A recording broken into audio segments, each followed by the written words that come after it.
Eni. Mambo. Poa sana ukajima. Poa sana. Naona kwani kuna shida gani bwana? Tuna naona uko hapa na mtoi. Kuna shida gani? Niachia mtoto. Tena.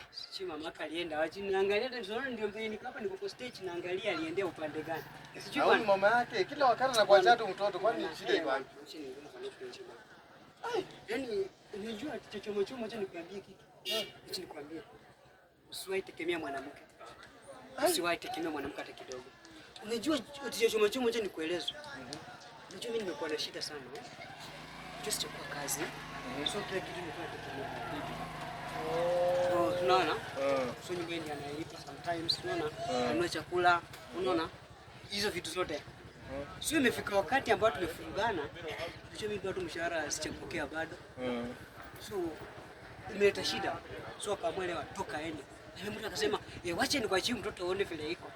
Uone vile tutateseka hii Kenya. Kuna mwanamke anaweza acha mtoto. Bwana. So bwana nakwambia bwana, niko na maziwa. Niko na maziwa hii. Naona maziwa hii. Kutoka asubuhi nimekaa hivi nimeshinda naye. Na ng'ang'ana tu unaona? Tembea akilia nampatia maziwa natembea hapo mbele nyuma. Bora maisha yasonge. Yaani kumbe kwa hii dunia kuna wanawake wanaacha tu watoto tu hivyo kabisa. Anakuambia wengine wako na unyama lakini unaangalia ni unyama gani? Unajua kuna wengine wako na ofisi. Si wanyama wote ni wazuri. Sio wanyama wote ni wabaya. Ni mbaya sana. So usitegemee mwanamke. Yes, hata kama huna kazi uachana lala njaa usiwaambie vijaka kununulia chakula ama kulipia kosti kitu mbaya hasa kulipia nyumba. Unajua nimefika kwa nyumba imefungwa man. Sioni hata sana ana sweta. Naona hata ana sweta. Nyumba imefungwa man. Yuko kufuli tatu. Sio nashindwa man sijui ako wapi.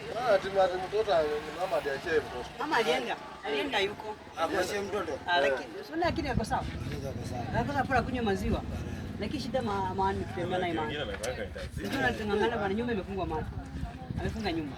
Mama. Amefunga nyumba akatoka. Akatoka hivi. So akaacha mtoto. Akaniacha mtoto. Hata hii mazoni nipate tu kwa bahati. Pia akifungia kwa nyumba. Lakini Mungu hapo Mungu hapo atakuwa. Sina wala bwana. Mimi nakwambia tu kwa hapo. Usitegemea mwanamke. Usiwahi hata kama huna. Wacha lala njaa. Usimtegemee. Maana utateseka hii kesho. Utateseka. Yesu kwenye ataondoka ndio utachoma shida magumu. Lakini man, najua Mungu yuko. Mungu yuko. Itakuwa sawa. Itakuwa sawa. Relax. Itakuwa sawa. Nataka nione kama kanalala. Wewe nataka mahali hata relax. Nikaanda kwa kifuli hapa kwa kifuli nataka kaasha tu hapa chini. Ningoje maisha songe ikifika usiku nitoe maisha itakuwa. Wewe mwanaume gani itakuwa sawa. Mwanaume bwana hustle hii Kenya. Itakuwa shida siku moja. Ndio nikwambie bro, nilikuwa na katoto ndio hata sasa kanafikiria. Kanasoma. Ama niaje? Ndio kupambana kuna milima na maponde lakini lazima tungangane, si ndio? So bwana, hichi na nimesikia kunatia kasuku juu. Nataka kuelewa. Wewe tumemuka. Sasa. Sasa mtu